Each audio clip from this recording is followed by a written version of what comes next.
Good morning, everyone, and thank you for joining us this morning for this week's Come Follow Me lesson with the Mormon News Report podcast.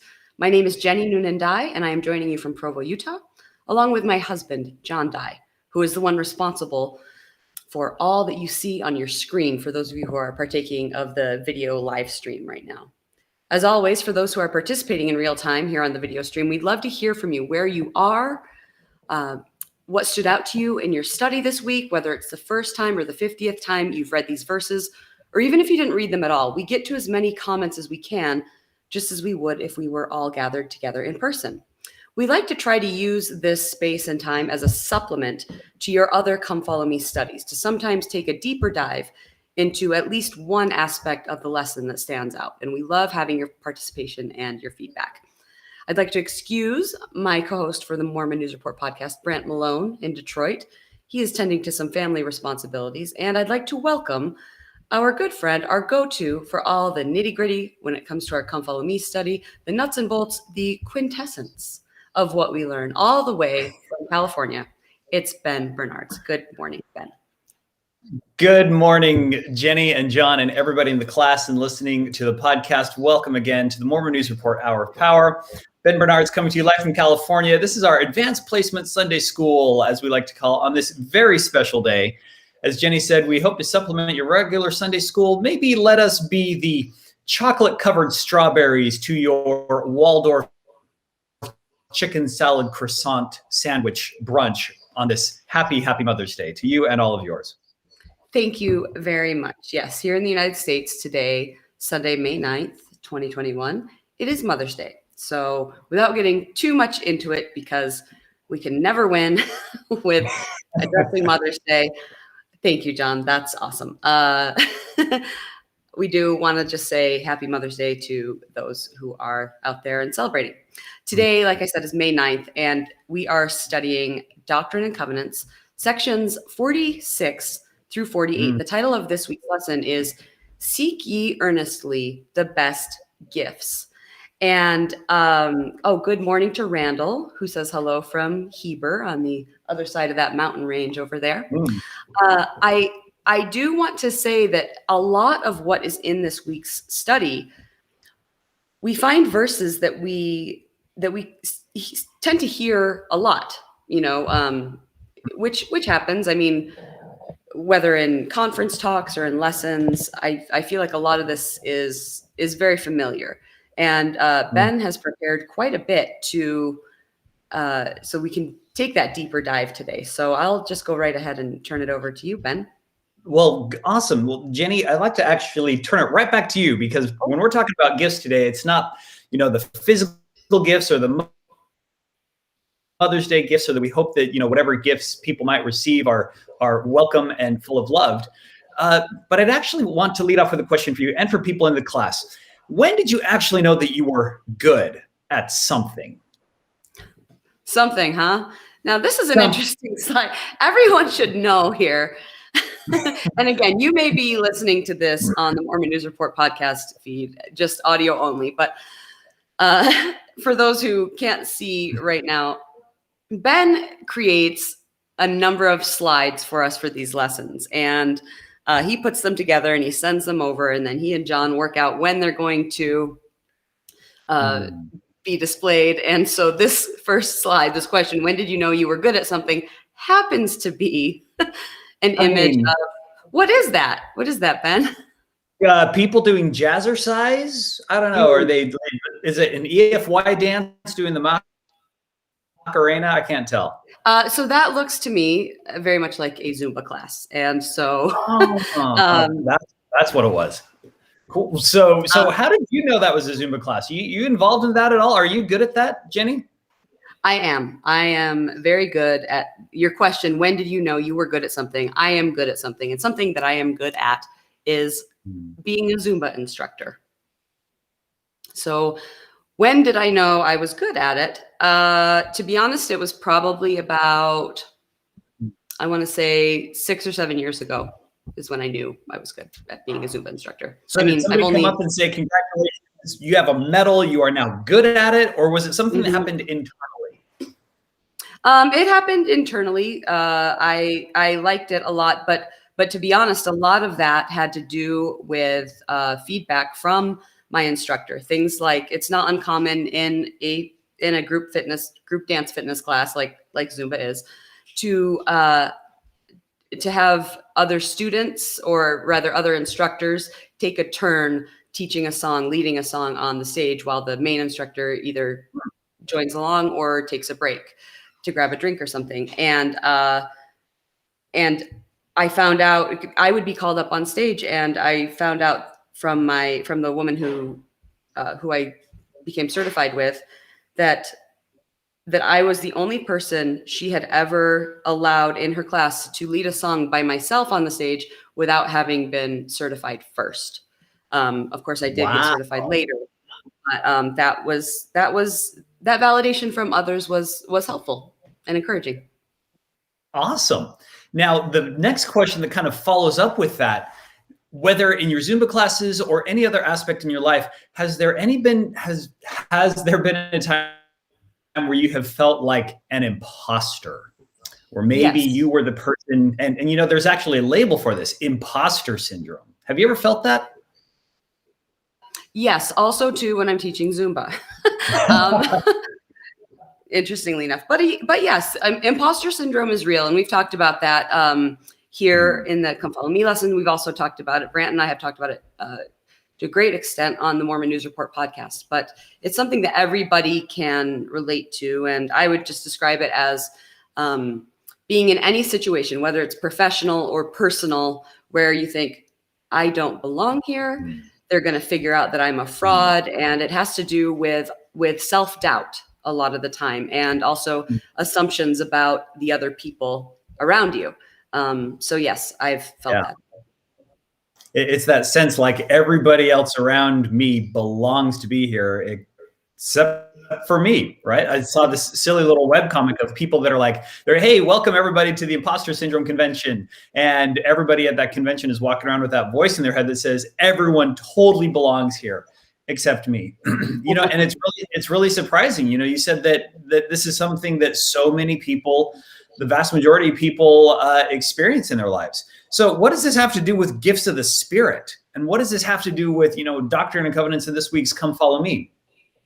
As I was reading through it and thinking about this, I realized that, it's really easy to talk about all the different gifts, and it's really easy to talk about the different things that we have to bring to the church. But the other side of that, one of the challenges that we face as humans is this perpetual sense of imposter syndrome.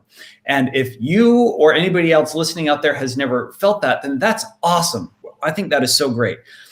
But for those of us that have, and for those of us that know somebody that feels like they're not good enough, or they can't measure up, or they don't have enough to offer, or their gift is not needed or required, well, how can we overcome that? How can we try to fix that? And I guess that's kind of the broader context of today's discussion, is how do we recognize and develop our own talents, and therefore combine them with God's grace and work effectively with the church and others to build Zion?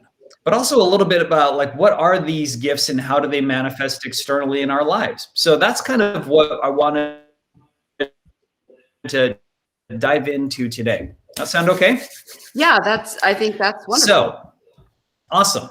So what do we mean by gifts? Here's a little bit of background. We're going to nerd out here just a little bit. Okay. So as always, the language part of us has to go way back in time, thousands of years. In the old Greek words, there is a word that has just been translated by so many different things. And in Greek, the word is pneuma, P-N-E-U-M-A, pneuma. Pneuma, it's the root of words like pneumatic, like pneumatic brakes. And it's been translated as wind or breath or spirit. So in the old world, people were always trying to explain the natural world around them. Right? They were trying to make sense of what they could see. And if they would see a big wind blowing, like we've seen in the Western US for the past several days, big wind blowing, they're trying to figure out a reason why that would happen. And they knew that, well, if a human could make wind happen by blowing out of their own hand, then perhaps the natural explanation is something very, very big is blowing the wind around us. I mean, that just made sense, right?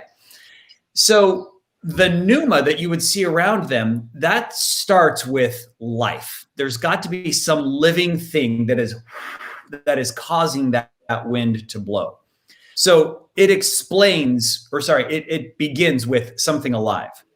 But then the next idea is that this pneuma, this wind, it also sustains life inside us, because they could observe that whether human or animal or otherwise, when that last breath goes, they notice that when a person stops breathing or when that breath goes out, then that person dies. Something within them disappears. So there seems to be something powerful, almost magical, about having that breath inside you. If the breath is in you, then it sustains your life. So therefore, when that breath first comes in, maybe that explains why we come alive.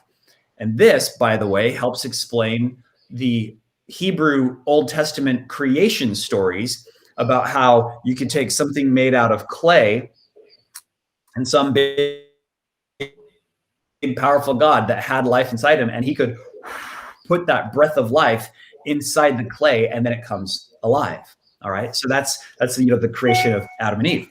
So it starts with life, and it sustains life, and it can also explain behaviors when we are alive.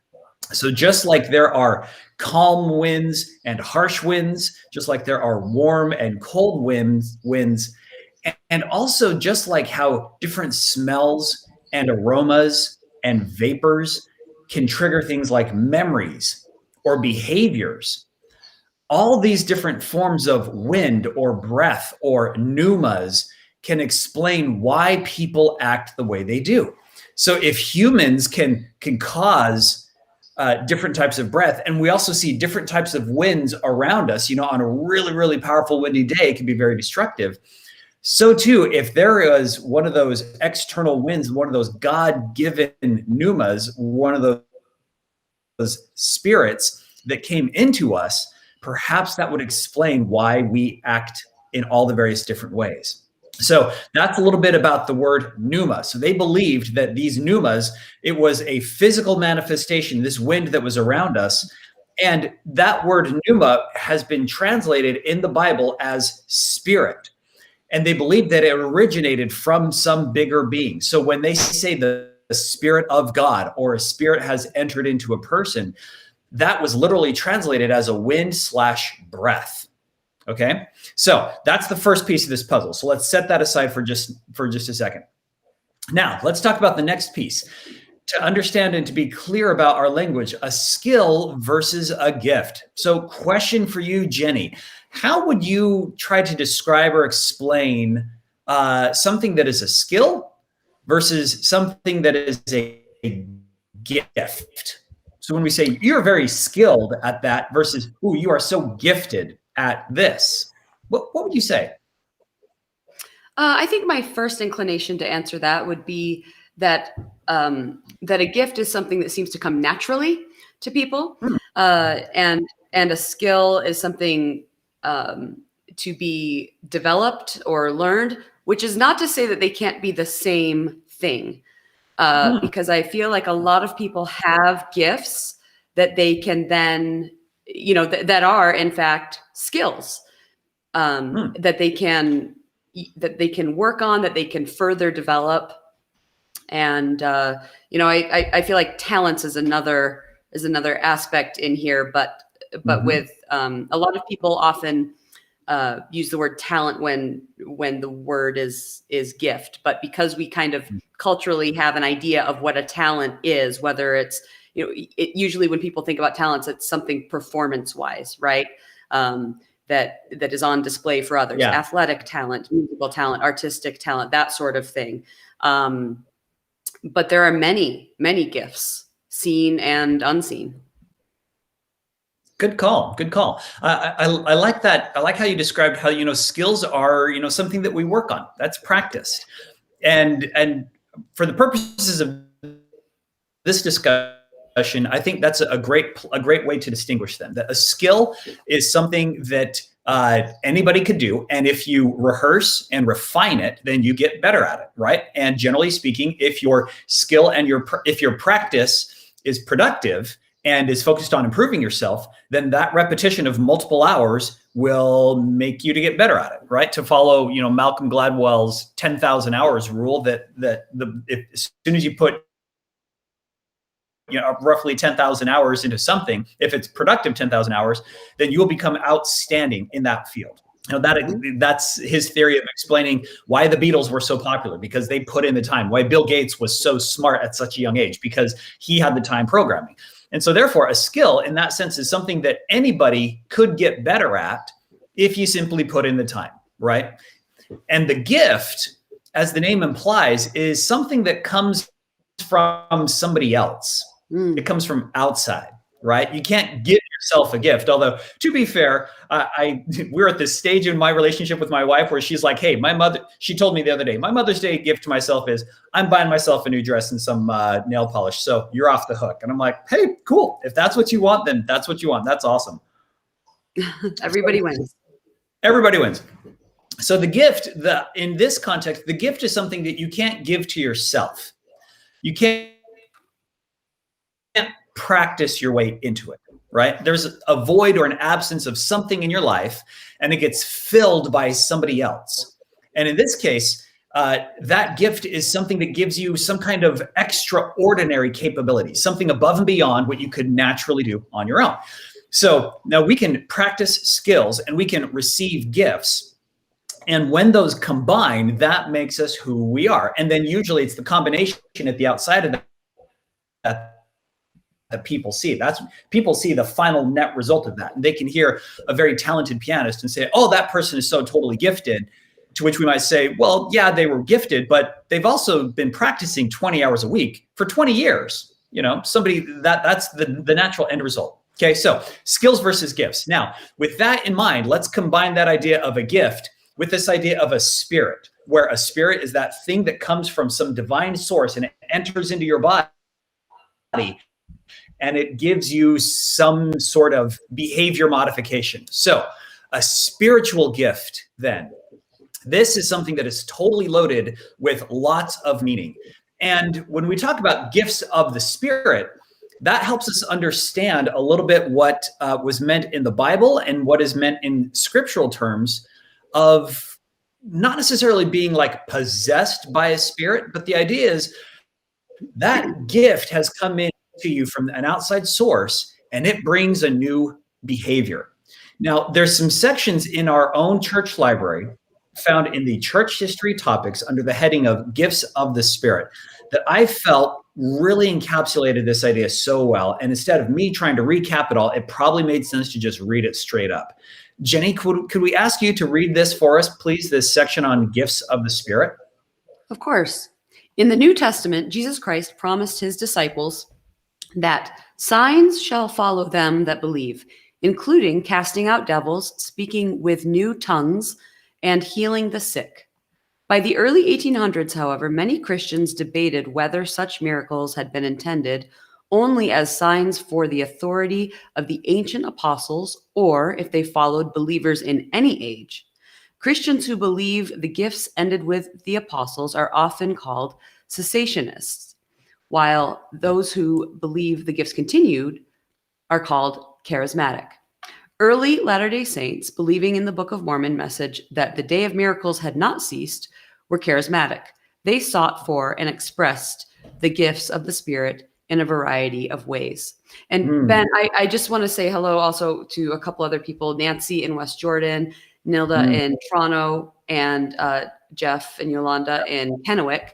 And also, we'd love to hear from you again, your thoughts on on gifts that that you have or others in your life have. So anyway, just wanted to throw that out there.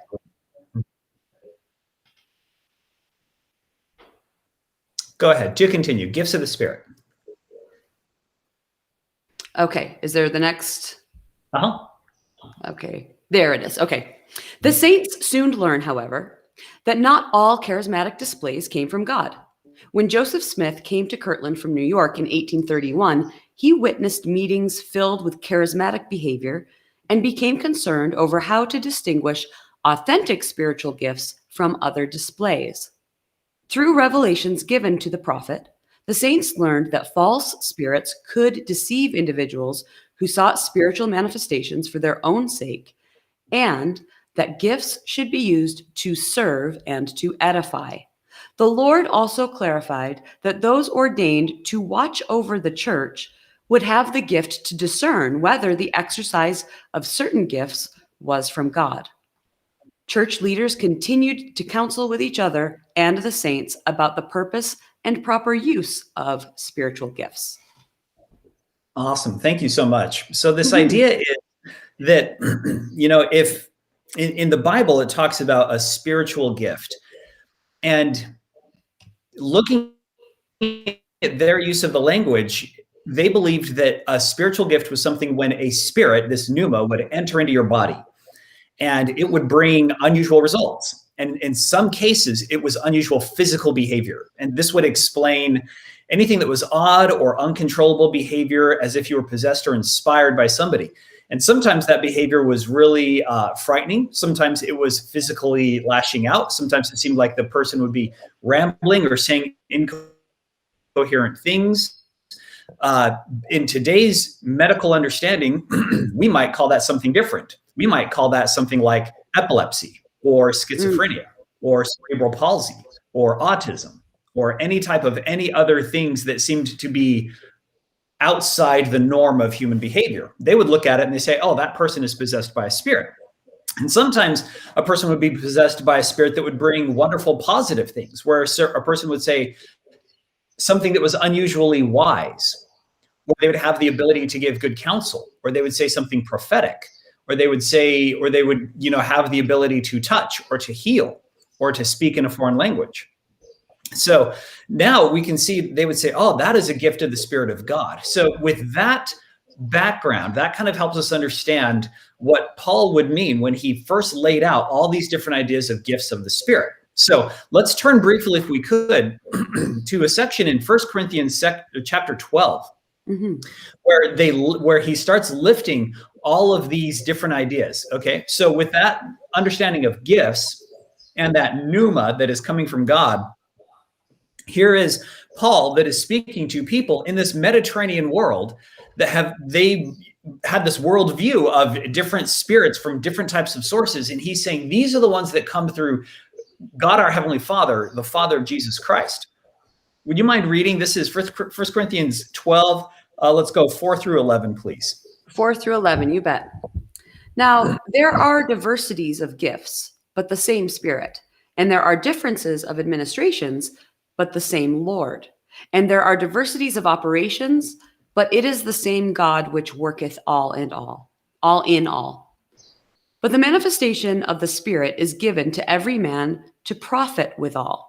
For to one is given by the Spirit the word of wisdom, to another the word of knowledge by the same Spirit, to another faith by the same Spirit, to another the gifts of healing by the same Spirit, to another the working of miracles, to another prophecy, to another discerning of spirits, to another diverse kinds of tongues, to another the interpretation of tongues.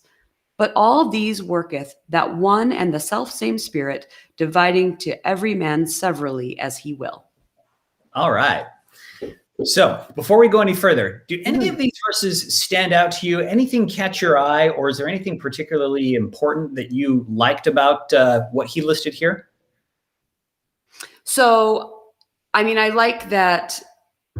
I like the idea that there's such a variety of different gifts that they can show up as, in operations and manifestations, and that they all, come from God. Like it said in the other thing you had me read, that, that basically Joseph, Revelation through Joseph teaches us that the gifts that we receive, when they come from God, they are to edify one another. And so I really like these different examples. And it's not an all-inclusive list, of course, but Sure. it makes me think of, I don't know about you, but when I hear about certain things, or when I read different examples of gifts, then I think on occasion of people I know who I view as having that very gift.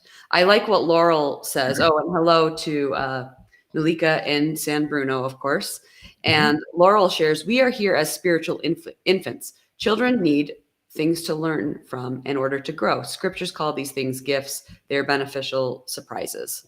Beneficial surprises. That's fabulous. It's very good.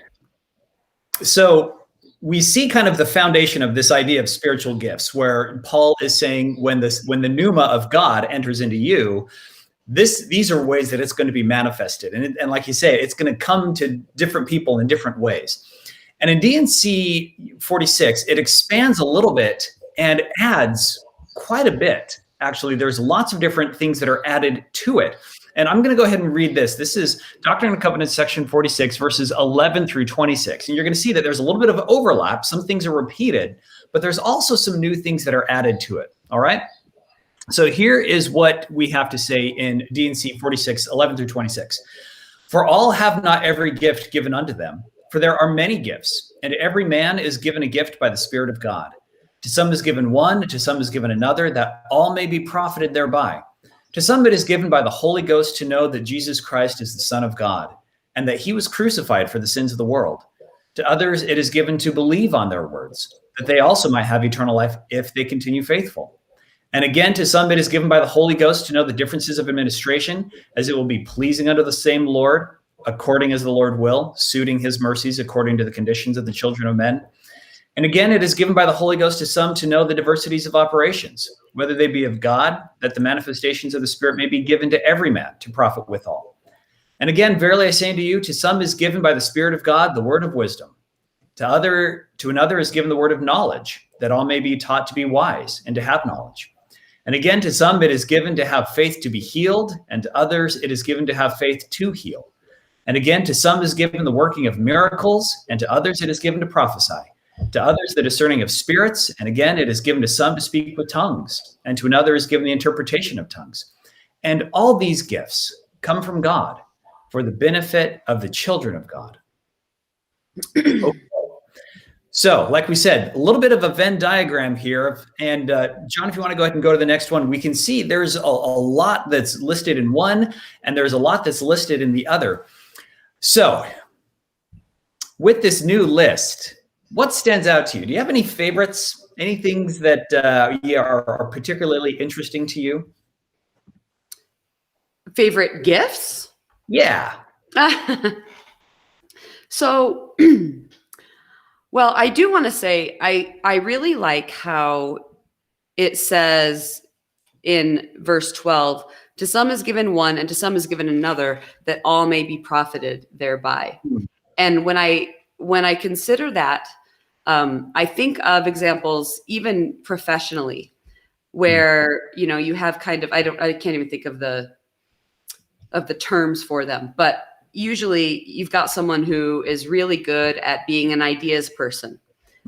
And that's, they come up with all the ideas all the time. They may not be as effective when it comes to carrying out tasks. Someone else may be like, I don't want to think of anything. I don't consider myself a creative, but give me a job and I'll do it. And I'm a workhorse, Yeah. And so, so when I think of that, but to answer your question, which of these kind of, stands out? Did you say as a favorite? Yeah. You got a favorite? Let's see. I really like, can you pull that back up again, John, please? That one. List. That's the one we're looking at. So I really like, the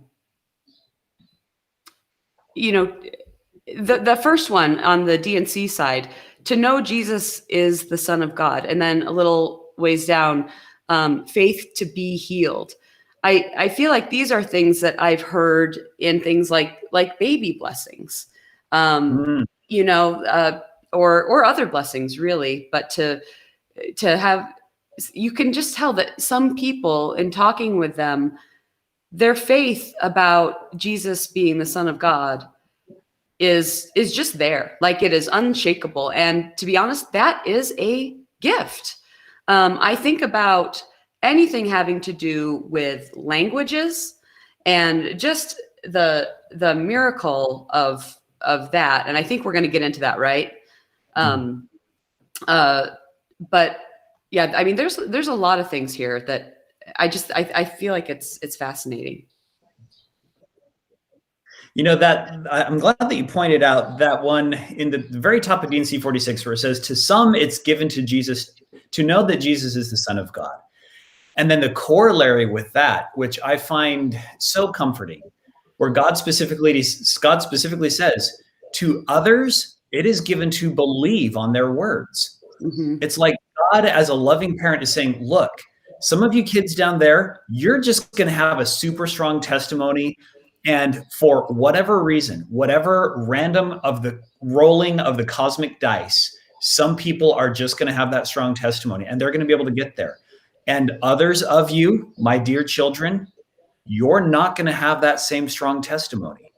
But if you can find people around you who do, it's okay to lean on them." Sometimes we use the analogy of the wise versus the foolish virgins as a sort of sifting of faith, to say that some Sure. people worked really hard to build their testimony and some people worked really hard to build up their own faith. And if you didn't, well, the implication was you're a foolish person. You were lazy. You didn't get oil when you should have, because what everybody is really supposed to have is everybody's supposed to have their own lamp. Everybody's supposed to have their own light. Everybody's supposed to have their own testimony. And this section in D&C 46 kind of refutes that. It kind of says it's okay to live on somebody else's borrowed light for a time. And it's kind of expected, because not everybody's going to have the same level. And that's perfectly fine. So if you find somebody else that around you that has more faith, and if you can't believe for yourself, but you can believe on their words, then brother, sister, that is good enough. And that's perfectly okay. Okay. The other section that you mentioned about tongues, the speaking of tongues, this is something that I think is really beneficial for us to understand, because a lot of people in the early days of the church, they were looking for a specific divine manifestation of speaking in tongues as proof that this was God's, quote, true church. So let's dig just a little bit into what that one means. And this is another section out of the Gospel Library, out of the Gifts of the Spirit, specifically a subsection on gifts of the tongues. You mind reading for us again, Jenny? Not a bit. At a meeting in 1835, Elizabeth Ann Whitney received a blessing from Church Patriarch Joseph Smith Sr., in which she was promised the gift of singing inspirationally. During the meeting, Whitney arose and began singing in an unknown language. Filled with the Holy Spirit, Parley P. Pratt interpreted her song for other hearers. "In ancient days there lived a man," the song began, "amidst a pleasant garden, where lovely flowers immortal bloomed and shed around a rich perfume. Behold, his name was Adam." Joseph Smith Sr. believed Whitney sang in the pure language of heaven. Instances of glossolalia, where Whitney's singing occurred in some early American church meetings, and though it was frowned upon by many Christians, the practice resonated with early Latter-day Saints who believed a revitalization of spiritual gifts was an important part of the restoration of the gospel. Brigham Young regarded speaking in tongues as a spiritually electrifying experience and an important part of his conversion. Should I go to the next one? Yeah. Okay. From the beginning, Latter-day Saints accepted the spiritual gift of speaking in foreign languages as an aid to the spread of the gospel. Revelations of Joseph Smith promised missionaries this gift, and many reported miraculous experiences preaching the gospel in unfamiliar languages. As a 23-year-old missionary in Hawaii in 1850, George Q. Cannon worked hard to learn Hawaiian so he could preach, exercising faith before the Lord to obtain the gift of talking and understanding the language. He recalled that one evening while teaching, he felt a peculiar sensation in my ears, and from that time forward, I had but little, if any, difficulty in understanding what the people said. Hiram Jensen, a new missionary in Norway in the 1890s, was discouraged when people ridiculed him for his inability to speak. he stopped in a grove of trees and prayed the Lord would give him the gift of tongues. Jensen testified that from that day, I spoke Norwegian with more ease than I have ever spoken English. And I think there's one more. Yep, third one. Go for it. Okay. As missionary work expanded during the late 19th and early 20th centuries, xenoglossia became the prevalent understanding of the gift of tongues. The language training mission and later missionary training centers developed language study programs that foster the spiritual gift of tongues, preparing missionaries to preach the gospel in many foreign languages. Latter-day Saints throughout the world testify of the power of this spiritual gift. And Ben, I do want to mention that's something that has always stuck out to me. I mean, you're a Utah born and raised dude. What languages other than English do you speak? Oh gosh. So I was called to a French-speaking mission in the islands of the South Pacific. So officially, I was trained in French. I learned in the study of French that it shares similar roots to Spanish and Italian. So I'm not conversant in those languages, but I can understand them pretty well. And I learned that those all branch out from the same root from Latin. And so that part has always fascinated me. So I like, as we've seen in, these classes, I dig into that. I geek out on the Greek every now and again. And I especially, that helps me understand the scriptures a little bit more, because we see that there's so much that's there. And then when I was on my mission in the South Pacific, the natives there spoke, they had their own tribal dialect. And so I found that they really liked it if the pasty white guy would actually try to speak their own language. And so I learned very basic conversational skills of this simple little language called Jehu, which is spoken on one little tiny, it's called the Loyalty Islands of Lifu, out in the middle of the ocean, nowhere. So that's kind of like bits and pieces of what we do. Yeah. And I'm going to turn here to my side here. John Dye, Montana boy, born and bred. What languages do you speak?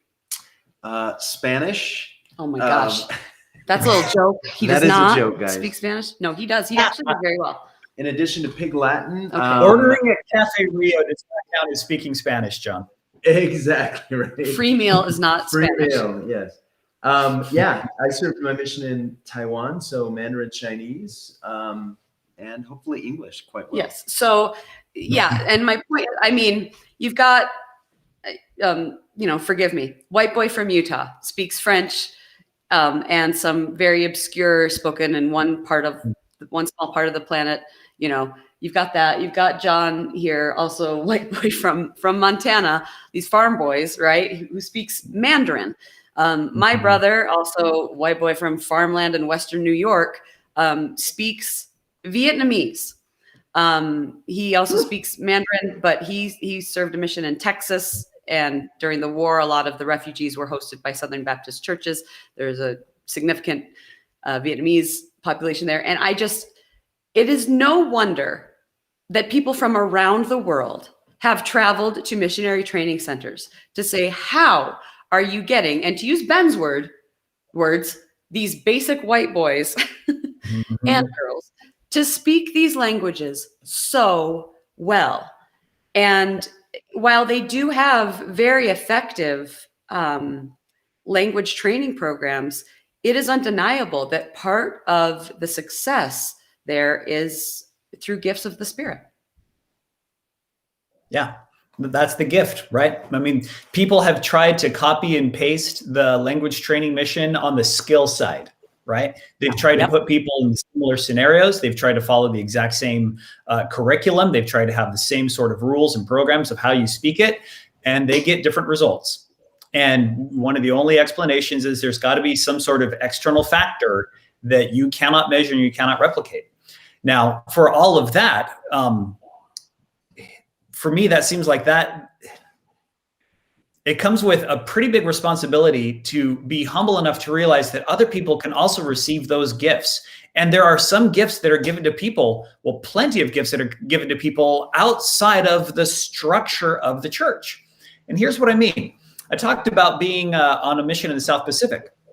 So we were on this little tiny island called Lifu. It's a jungle island covered with kingdoms, and each kingdom had tribes. And we were living in a tribe with a host family. The tribe was, it was literally in a grass hut in the middle of our jungle. My companion and I and this little host family were cooking over an open fire for food. We lived with the native boys. We had hunting dogs and machetes. We'd go hunting for food and go, shake. Lunch was whatever you could shake out of a tree or pull up out of the ground or fish out of the ocean. And the people on this island were very superstitious with their own native medicine. And medicine is the rough translation of the word. And there was one particular brother in our tribe that was the most famous witch doctor on the island.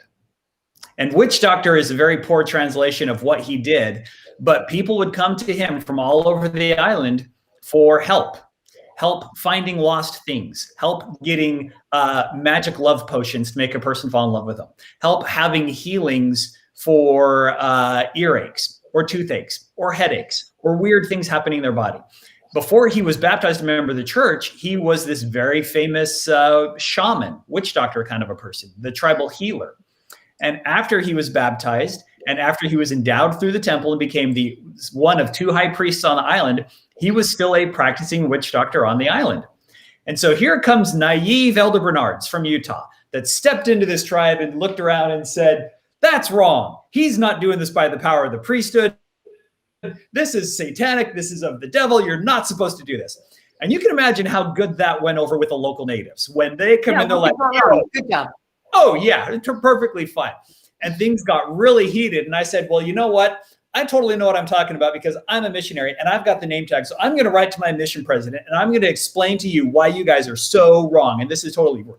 So my mission president writes back a letter. He says, Elder Bernards, go read D&C 46. These people are fine. And I sat down in my chastisement and I read this and I saw how it says, to every man and woman is given multiple gifts. And they all come from the same spirit. And I realized, you know what? Maybe healing, the faith to be healed or the faith to heal, can come in many forms via many people. Maybe healing does not have to come through 2 men in white shirts with olive oil. Maybe this can help us understand the stories in our own heritage of women laying hands on people, praying around sisters in childbirth. Maybe this explains why I have a particular family member in my own living family who has a gift of healing touch, that for some reason, when she gives, whether it's a massage or she uses essential oils, that people with her have a stronger healing reaction than they do with others. And there is no scientific explanation for it than she has a gift of healing. And maybe that healing comes from others in the form of the words they bring, the presence they have around us, the actions that they bring like balm to a wounded soul, like that good Samaritan on the road to Jericho. Maybe that healing comes in so much of a bigger form than what I had originally in my little naive way had, I tried to cram it into my box of understanding. And God was saying, it's so much bigger than that. And if the gift of healing can be so much bigger than that, then maybe all those other gifts out there could be bigger as well. God bless your mission, President. I love that. So we're almost out of time. I want to, let you finish up everything that you've prepared. So this idea about imposter syndrome, kind of going back to what we said at the very beginning, how do we overcome this whole idea of feeling like we're imposter? Because if we all have gifts to bring, we said at the very beginning, it's one thing to know that you're good at something, but it's this other idea to feel like you're an imposter. And the whole idea behind imposter syndrome is this sense that I know some small thing, but what I think that others know is bigger than me. Like I feel like I'm this tiny little piece and everybody else is so much better, or everybody else knows so much more. The reality is that what we know can be just as big of a piece as everybody else. And their gifts, their skills, their talents can be large and contributive to the entire church as a whole. And what we have to offer is just as big and just as powerful. I believe that every one of us has some sort of thing to offer each other, whether it's a skill we've developed on our own or a gift that we've received from God. If we are all part of the body of Christ, if we all have a part to play, then that means we're all connected. We are all pieces of the same jigsaw puzzle. We are all threads of the same tapestry. We are all instruments in the band. We are all players on the same dance squad. And if Christianity is a call to be part of this shared humanity, then perhaps at the most fundamental spiritual level, then this means we have to start reaffirming to ourselves that our voice is worth listening to. And it is worth being shared, no matter how small. Perhaps these gifts of God are bigger and broader than just what is in this list in the scriptures. Perhaps these gifts of the Spirit are bigger than just what the Church of Jesus Christ of Latter-day Saints has to offer. You know, maybe gifts of the Spirit aren't constrained by priesthood or position or popularity. Because if parts of truth are given to everyone, like Joseph Smith taught, then that could mean that the gifts of God could be given to everybody as well, inside and outside the church. And so we need to be humble and gracious in recognizing them in others. And that also means that we can be confident in ourselves, that these gifts that we have exist independent of our callings, of the organizational structure, of official position, and we don't have to wait for permission to open the gift. We don't have to be called by a person in leadership to say, you are now allowed to use it. Our talents can be developed and our skills can grow and refine. And if we are really going to be anxiously engaged in a good cause, if we're going to be doing many things of our own free will, then we can confidently bring our gift, whether it is frankincense, gold, and myrrh, or whether it is a widow's mite. We can bring them all to the temple. And I love this class in particular because I think this has been a fabulous example of the gifts that John and Jenny and so many other people that have been listening in. Everybody brings something to share. And I feel edified. I feel built up when I read their comments. You know, my favorite gifts that I've received in my life have always been things that I get to open and then share with everybody else. It's not something that I just want to hoard like a dragon. It's something that I want to help give to others as well. Somehow when we try to fill somebody else's spiritual cup, mine literally gets filled as well. As the hymn says, in giving, I receive, and in serving, I am blessed. So hopefully today as well on other days, that we would be willing to look inside ourselves and recognize what those gifts are. And we open them, and we love them, and we embrace them, and we feel confident in them. And then we turn around and we give them to the world around us, because there will always be that voice of doubt that whispers, maybe we're not good enough. And maybe there will be that imposter voice that will scream at us that says, you're nowhere near good enough. And maybe it's time to shut that voice up and to find a way to take that small gift and give it to everybody else. Wow. Thank you, Ben. I couldn't have said it better myself. I really appreciate that. And I hope that everyone here has been edified as well. I know I have, and I hope that well, I know I'm going to take some time to consider not only my own gifts, but the gifts, you know, in those around me. I appreciate your efforts, and you have a gift. We're so grateful for everything that you bring to this class. So thank you so much. Thanks to everyone who joined us. Thank you, John, for, doing what you do. We really appreciate it. Next week's lesson, we will meet back here again next Sunday around 9 a.m. Mountain Daylight Time-ish. Between 9 and 9:20 is usually when we begin. And for that lesson, it's called That Which Is of God is Light. And it covers Doctrine and Covenants, sections 49 and 50. We hope to see you then. Once again, Ben, thank you so much. Really appreciate everything that you do. Have a great week, everyone. We'll talk soon.